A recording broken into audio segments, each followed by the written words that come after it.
நாகர்கோவில் வாரம்னாலே எதுக்கு வருவோம்னா சுற்றி பார்க்கறதுக்கு இல்லை, சமோசா கடைக்கு தான் வருவோம். நாங்கள் எப்போ வந்தாலும் சமோசா கடைக்கு தான் வருவோம். ஏன்னா சம்சா எனக்கு பிடிக்கவோ இல்லையோ, என் பப்பு மாய்க்கு சம்சா நல்லா பிடிக்கும். சம்சானா விரும்பி தும்பா. எல்லா சம்சாயும் உண்டு. பன்னீர் சம்சா, சிக்கன் சம்சா, முட்டை சம்சா, அப்புறம் வெஜ்ஜி சம்சா, காளான் சம்சா, பருத்திபால் உண்டுல, பருத்திபால் உண்டு. நம்ம ஆள் வந்து எல்லாமே சாப்பிடுவா. நீ என்ன சாப்பிடுவா? காளான் சம்சா நல்லா தும்பாங்க, வெட்டி இறச்சிருவா. சம்சாத்துக்கு தான் மெனக்கெட்டு கோட்டாருக்கே வருவோம். என்னடே அவன் இன்னும் திருந்தல மாமா. பருத்திபால் சேஸ் சொல்லி குடி, எதா இருந்தாலும்.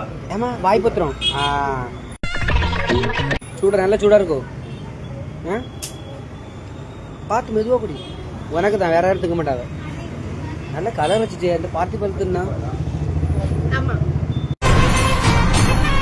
பருத்திபால் குடிச்சா நல்லா கலர் வச்சுட்ட. எல்லாரும் பருத்திபால் குடிங்க, என் பொண்டாடி போல கலர் வச்சிடலாம். நாங்கள் வாரத்தில் 4 நாள் குடிப்போம் பருத்திபால். எண்ணெயை கொதிக்க வச்சு முங்கி குளிங்க. ஊத்துனா ஆமாங்க, உங்கள் மாப்பிள்ளைக்கு மூஞ்சில் முதல்ல ஊற்றி பாருங்க, அதுக்கப்புறம் உங்கள் மூஞ்சில் ஊற்றுங்க.